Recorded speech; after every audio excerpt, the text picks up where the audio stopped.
tamales started because Lenny Trujillo, because he went out and got a sculpture for Lorenzo Trujillo, who, again, brought all the 10 families here. He never had, or his gravestone was kind of taken, so he wanted to bring that to the Aguamanza Cemetery, and he had this big celebration, and that's where Nancy, Suzanne, and I met, and we were listening to all the stories, and that's when we decided that it was kind of our turn as the next generation to jump in and do something. So we decided to meet. A couple of months later, we met, I think, at the plaza and kind of had lunch and decided, well, what can we do? How can we get people together? How can we share the story in a big way to the general public? So we came up with the idea of having a tamale festival.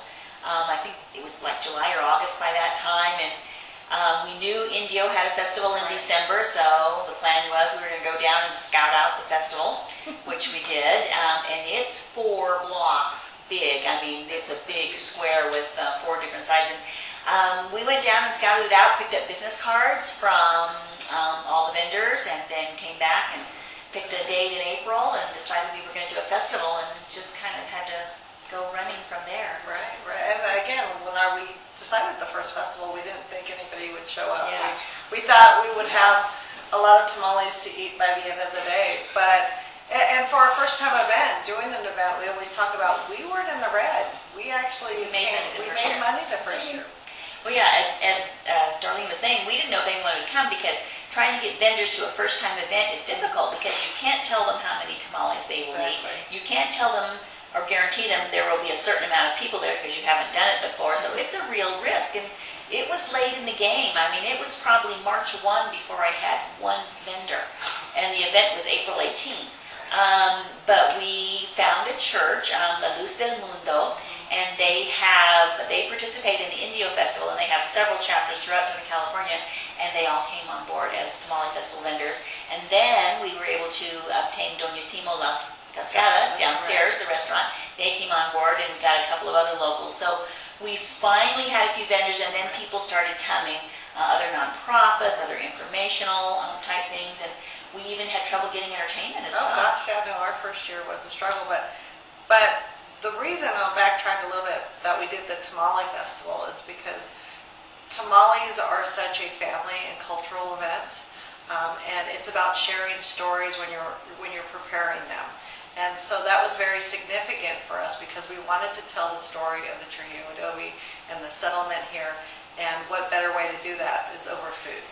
Every culture has a food that's tradition and it brings people together, and that's why we picked the tamales. And again, like she said, the entertainment was a struggle the first year, but we were able to get some local bands, and we actually had some help with some celebrity chefs that came in to help with the judging. So that kind of stirred the different directions that we went in with the... And we partnered with the Veterans Parade, which was scheduled for the same day. At first we thought that was going to be a conflict, but the parade starts at 8, ends at 11. We decided we'd start our festival at 11. It ended at the courthouse, which is a block away from the park, and we offered the veterans free entry into the park, and so it worked out. So most of the folks that lined up for the parade came to the festival, and we did garner some folks in general. So we had probably about 2,000. And we had Hangar 24 our first year, so that helped a little bit. Yes. And the beer garden. The beer garden helped a little bit. So it did start the conversation, and people started really buying into that this event could really take off. And it has. We went from, I think our first year was 2,000. Our second year was about 5,000. Our third year was between 8,000 and 10,000. Our fourth year just jumped up to almost 20,000. Yeah, that was earlier this year. Yes, and so this fifth year we're gearing up for even bigger. We're not quite ready for 2 days, but we're probably going to go there. Probably going to go there. So, but it's been able to start a conversation. One of the things that I love when we met is we all had something different to offer.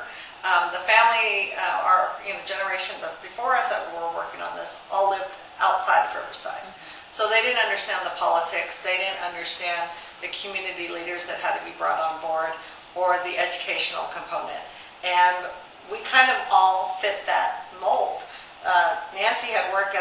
Greater Riverside Chamber, so she had community contact. I had worked for electeds and mayors, so now I had the community contact, not as much as she does, but I also understood the legislative process and what needed to be done and who we needed to talk to.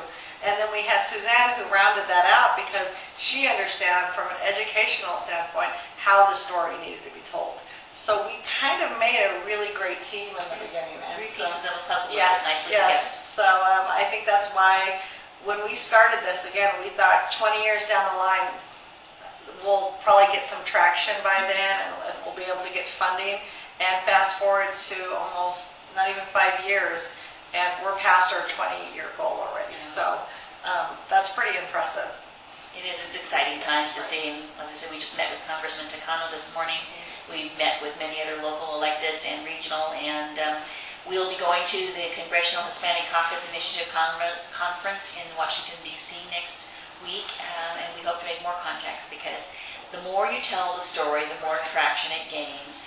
And it's always amazing to see how people are like, oh, I didn't know that. Meeting with Congressman Takano this morning, not really aware of that portion of history. And not to say anything against him personally, but it's not taught in the schools. So how is one supposed to know? So we're taking it upon ourselves to let people know and to share that story. And we've begun at the preschool level by doing a coloring book for preschool, and we'll be doing a coloring book sharing the history for elementary levels, and doing some other things with the middle schoolers and high schoolers. So it's the way to get the word out. Yeah, definitely. We definitely want to make sure the community engages with this project. The City of Riverside is doing their Northside Specific Plan, which we feel is not only it's an opportunity for the Spanish town to become a reality, but also to get the community to decide what their neighborhood looks like. This is an area that doesn't have a grocery store, doesn't have just the Bank, just the regular that you need for a neighborhood to have a core neighborhood. And so we're really excited that we're able to not only tell the history, but also bring people on the ride with us. So that's what's important. It's exciting, and we found so much support in the neighborhood, because oftentimes you go into a neighborhood with a project and they're like, oh, wait a minute, what kind of credentials do you have? What kind of background? Who are you? And who are you? Well, but they all knew about the Adobe, those who had been in the neighborhood for a long time, and they were really welcoming and supportive, and still are, about what we see as our vision in combining with their vision for a new neighborhood. So I think it's, like I said, it's kind of serendipitous. Everything is falling together a little too quickly sometimes, but falling together nicely. Sleepless nights here and there. Yeah, to see our goals. So we just march onward. That's what we do. What are you looking forward to accomplishing this year? Oh, my Lord. Well, we want to upgrade our California historical status from the bottom rung, which is Site of Historical Significance, to landmark. That way we'll not only be a City of Riverside landmark, a county landmark, we will be a state landmark. And likely concurrently at the same time apply for National Historic status. So the Adobe will have those credentials. Because with the pending projects possibly coming from National Park Service and Bureau of Land Management, we want to have those ducks in a row, so to speak, so that we can say, they're thinking it's a site of high potential. Right. So if they go and see that, oh, it's already a city landmark, a county landmark, and a state landmark, there is definitely some traction there. So that will help us along the way. Right. The Old Spanish Trail chapter here in Riverside and San Bernardino, I think, is an important key piece to getting the word out for people getting excited about the history. So that's a really important step that we want to take this year as well. And basically, we just left a couple of electeds, John Tavoloni, the supervisor here, and we talked about putting a committee, Riverside County, San Bernardino County, and I think that would be a very good first step if we can get that before the end of the year. That as well, and we're also starting a new event, Las Posadas. So we'll be doing that in conjunction with Festival of Lights, which is a tremendous community and regional activity here in the downtown area. So tentatively scheduled for Wednesday, December 21st, we'll have a Las Posadas event on the mall between 9th Street and University Avenue. But again, another attempt at sharing the culture that existed during the early times here before Riverside was Riverside and before California was California. So bringing that culture culture back and celebrating it and sharing it with everyone. So it's not just ours, it's everybody's. And we've always been welcoming in that respect. Oh, yeah. We've never been bitter or upset about The things history that have never happened. told, Yeah, right? we just want to share the story. We just want people to know this is how it was. And I think It's a very empowering story because you look at the demographics of Riverside now, and we're almost 60% Latino. And so having that history about this settlement of Latinos who did so many things, and in that time, having a school, starting the ditches, having this full functioning community really kind of gives them a sense of pride. And I think that history isn't told, and it's time that it is, because we are, a community that's very diverse, and having diverse history is important for the foundation of our next generation. And it's actually kind of the prehistory of the city of Yes. Riverside, because they talk about John North founding the city. Well, when John North came to scout out this area for his dream, he stayed in La Placita. He stayed with the settlers who were here. The whole community was known for its hospitality, for helping the Mormons who came to settle in San Bernardino to get them acclimated to the area. So the folks and our descendants in La Placita were the hospitable ones who came and helped everyone. So and we're still that way, aren't we? Yes, we are. Yes, we are. And again, that takes us back to food, right? Right. It takes us back to the tamale festival, because you sit around a table, you prepare food, you eat together, you break bread, You and you share talk, and you stories. share stories. So that's what it's all about.